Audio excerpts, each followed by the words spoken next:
Hello, I'm Emily Trotter, and this is Nothing But Fun. And I'm glad you're here. Be sure that you're following us on Instagram, Nothing But Fun, and Emily B. Trotter. That's where the funny stuff is. I'm funny on both, but just more often on Emily B. Trotter. On Facebook, you can follow both. And we have a website, nothingbutfun.com, and you can go under podcasts and find the show notes. And sometimes there's a lot there's a lot of links in there for things that I found helpful. Other times it's just my musings and maybe possibly what my original notes were, and it might be something totally different than what I've said during the episode. Also, you can go to YouTube and search for us there, because if you're just listening to this, you can also watch it. And what a blessing that is. So yeah, I haven't checked how many subscribers I have there recently, but it was at 18. So, or did I make that up? I may have made that number up, but it doesn't matter. So hi, welcome. I'm glad you're here. We're going to get right into it. So today, we're going to talk about generosity. And listen, goodness gracious, that's what we're talking about. And the last episode, I talked about the Israelites from the book of Hosea in the Old Testament. And this really kind of goes along with that too. But I read this quote by C.S. Lewis from the it's not C.S. Lewis, but by his institute. So the C.S. Lewis Institute said, gratitude is recognizing that we have not done everything for ourselves, but we depend on others and need to appreciate them for what they do for us. And this really got me thinking about things. And I wonder, am I expressing genuine gratitude for what I have been given? Or do I think that I have it because I deserve it, like that I'm entitled to it? Do I think that I did it by myself? Am I giving the correct people credit and expressing thanks?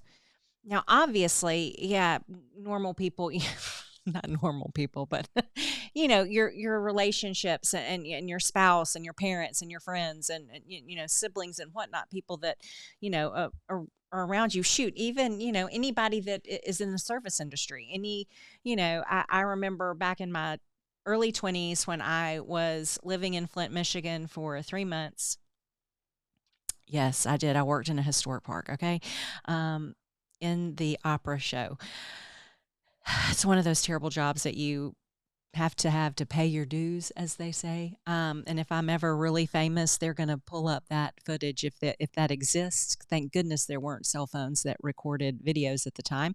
And that will be one of the things. Anyway, I digress.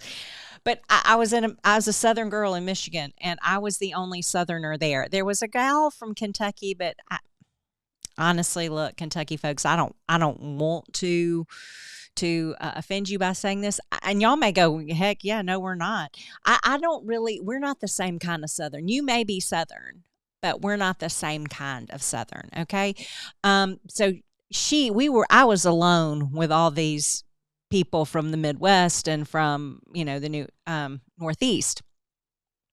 But every time we went anywhere, whether it be, I remember this at a Burger King, saying thank you when I got my order and driving off. And the person with me was like, why are you thanking? I was like, because that's polite. You just say, thank you so much. You're doing a good job. And thank you for giving it to me. Just because that's the way I was raised, to say please and thank you.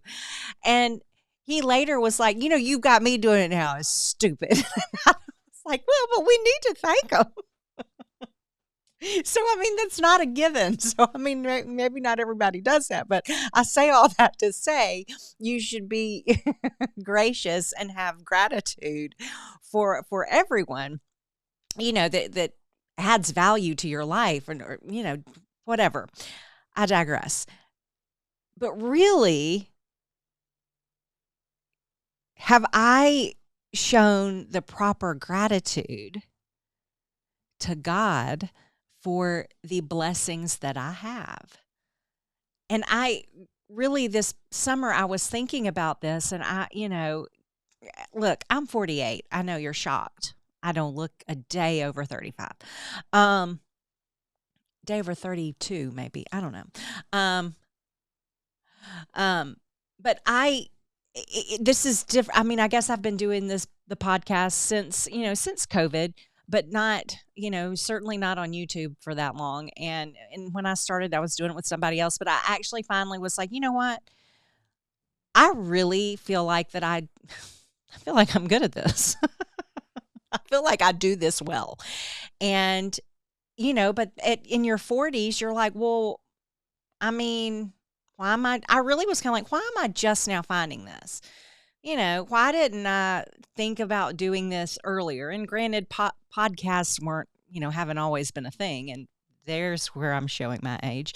But, I felt like I'm really good at this. And I was having this moment this summer because I've really been kind of, if you get my newsletter, you've read over the summer that how unsettled I've felt.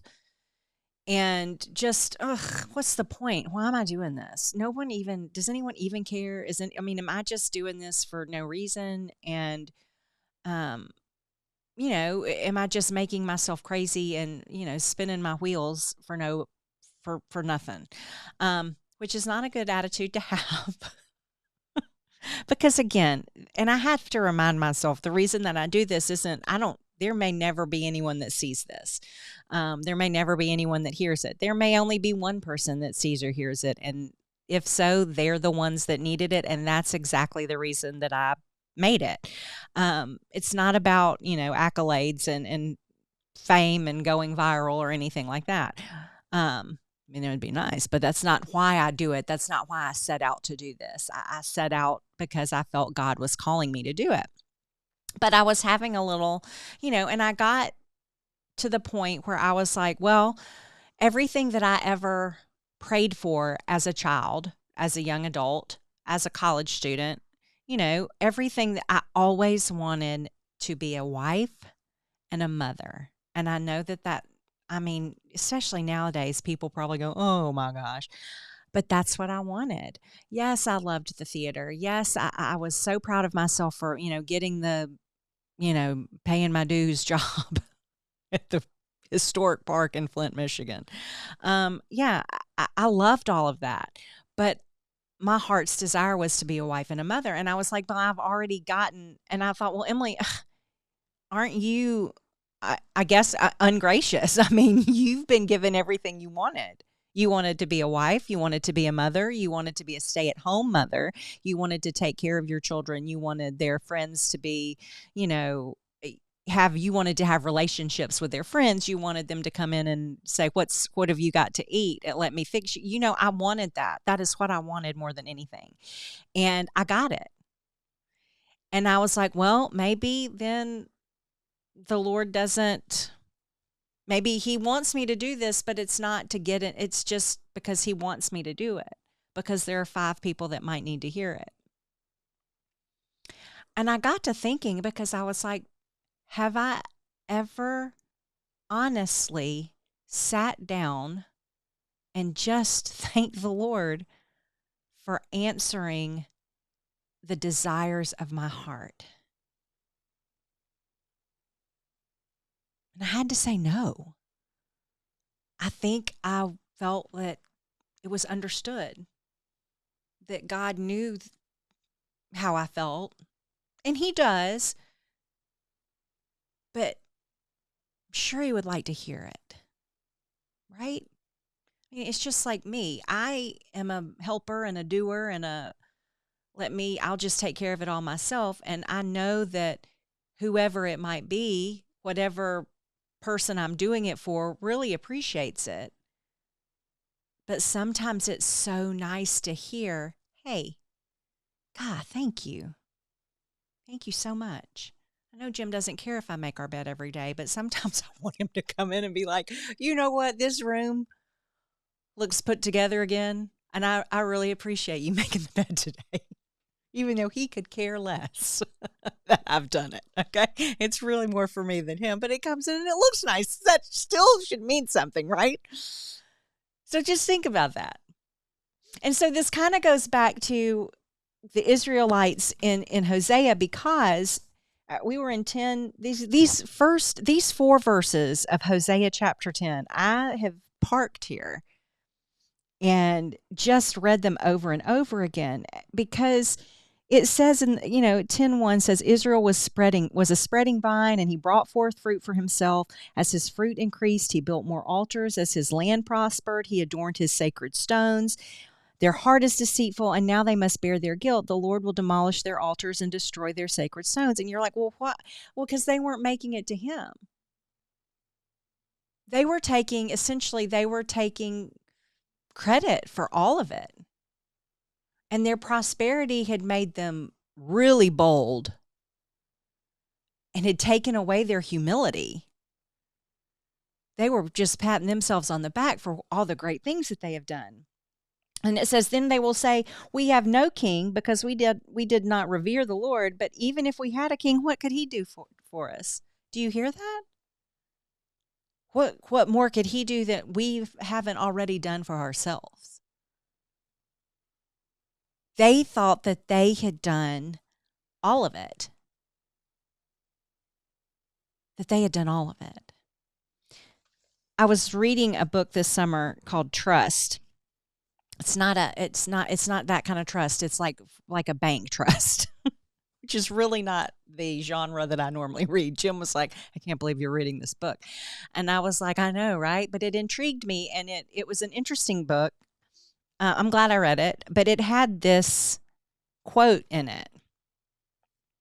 And next week, you're going to hear another quote, because these 2 things I had to stop and write down. This quote, generosity is the mother of ingratitude.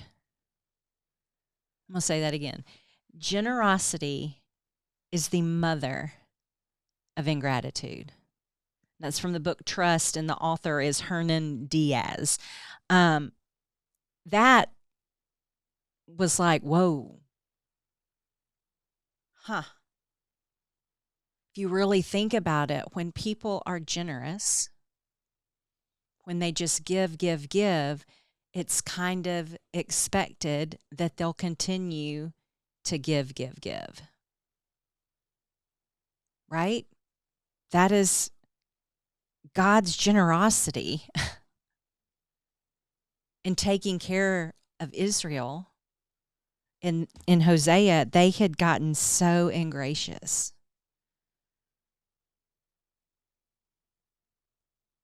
Because they were accustomed to it. And so does generosity lead to complacency? They were complacent. They felt entitled. They felt, of course we're getting this. In fact, yeah, we're getting it. They took it a step further. As we talked about last week, their pride got in the way, and they were prideful and boastful and really dumb. They got bolder and dumber as time went on, and they kept just digging that hole that they were putting themselves in. And they kept building things and doing things.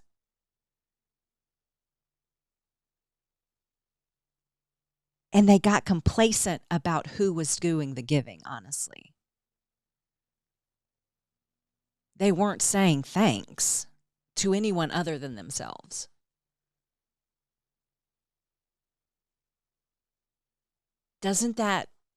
We're accustomed to things, especially Americans. We were just recently in Panama, and the country is not a large country. There are not a lot of, it's not a very populated. Most of the people in the country live in Panama City, and it's beautiful. It's a rainforest. It rains a lot there, at least 6 months a year. Now getting closer to 7, they say, 7 to 8. Beautiful rainforests. But outside that city is just, It's a third world country. And living in a first world country, you're like, oh, wow.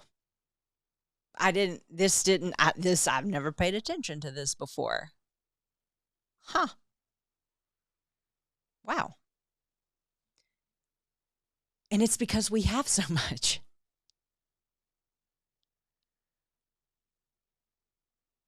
We have been blessed beyond measure. And I know, I mean, I've been on boards and whatnot that require, or that not require, but,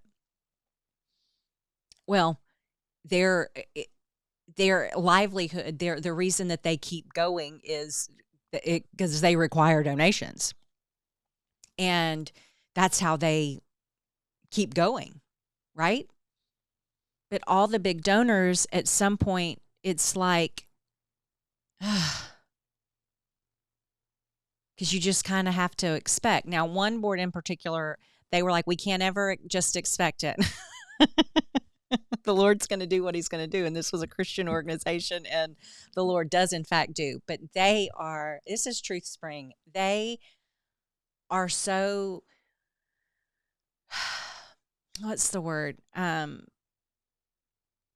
They are determined to remember and to remind themselves where it all comes from. Because for them, so many things have obviously been from God. Right? So, if we're if we live in, whether you realize it or not, generosity is the world you live in. Just think about it. The goodness of God. That song, that the goodness of God, it's running after me. It just is, whether you realize it or not. God is very generous and very good. And I kind of got to thinking about Jacob in the New Testament and the Old Testament in Genesis. You know, he was Esau's twin brother, tricked his dad into giving him the blessing of Esau. It is a big mess. But Jacob ends up becoming the father of Israel. The Lord changes his name to Israel. And he got all these blessings. Some of them he tricked people and got them. But he turned out to be a pretty patient and reverent and smart guy. And he ended up being completely blessed. Just more than you. I mean, he's the father. He's the father. There's Jacob, who was the father of the 12 tribes. That's where the tribes start. It's with Jacob. The Lord changed his name to Israel. And I got to thinking about, well, we demand these blessings once God has been so generous to us, and we demand these blessings. But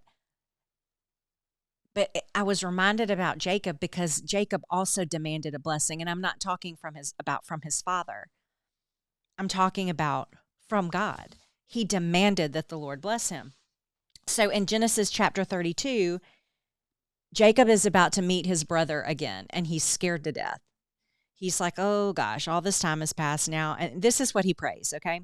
Jacob prayed, "O God of my father Abraham, God of my father Isaac, O Lord, who said to me, go back to your country and your relatives, and I will make you prosper. I am unworthy of all the kindness and faithfulness you have shown your servant." Okay? I had only my staff when I crossed this Jordan, but now I have become two groups. Save me, I pray, from the hand of my brother Esau, for I am afraid he will come and attack me, and also the mothers with their children. But you have said, I will surely make you prosper, and will make your descendants like the sand of the sea, which cannot be counted. Number one, Jacob is praying the way that we should all pray. He is acknowledging what God has already done, and he is repeating the words that God has said to him. So they had a relationship. He knew the Lord well enough to say, we've had this talk. Okay? That we're in chapter 32. That is verses 9 through 12 of chapter 32 of Genesis. We skip down to verse 22.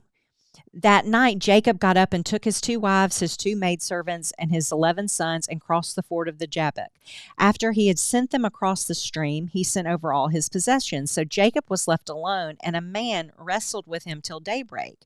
When the man saw that he could not overpower him, he touched the socket of Jacob's hip, so that his hip was wrenched as he wrestled with the man. Then the man said, "Let me go, for it is daybreak." But Jacob replied, "I will not let you go unless you bless me."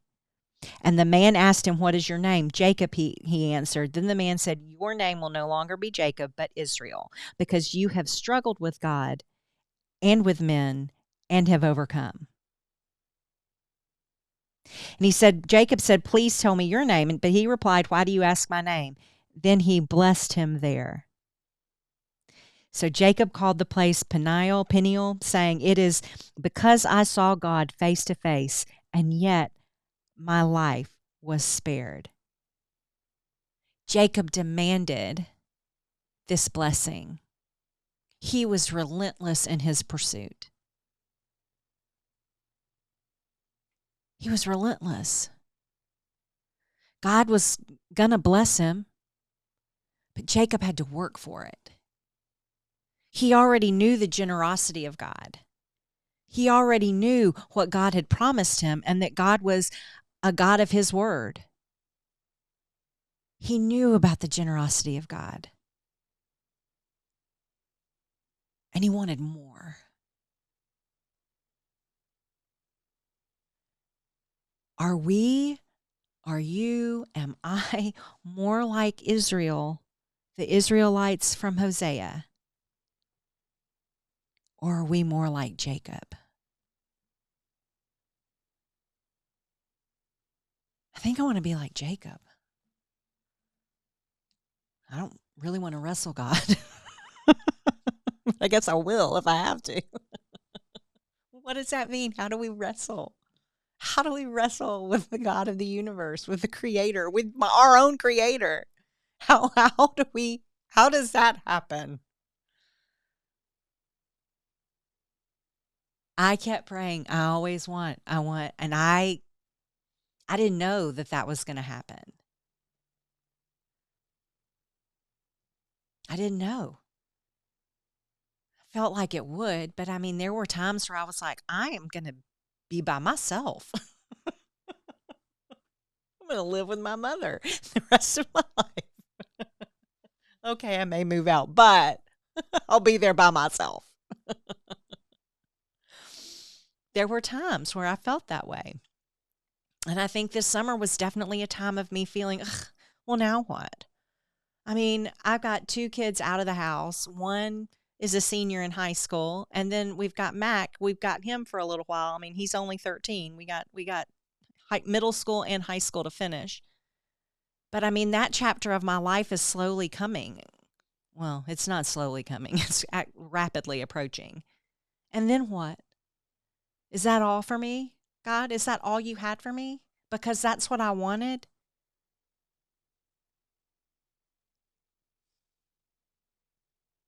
What should I pray for next? God is gracious and he's generous. And he's good.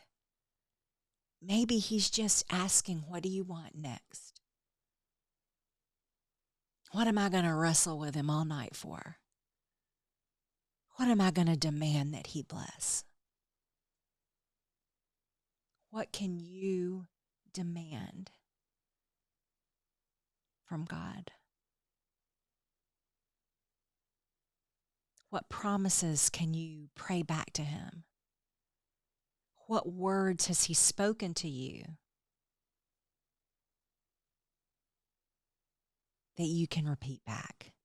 Number one, for your own memory, remind yourself. Number two, not necessarily remind God, but just speak it. You said, I have to do that to myself all the time. Are we going to be like the Israelites of Hosea? Are we going to be like Jacob? Are we going to let the generosity of God make us ingracious? It's up to us. But regardless, Jesus loves you.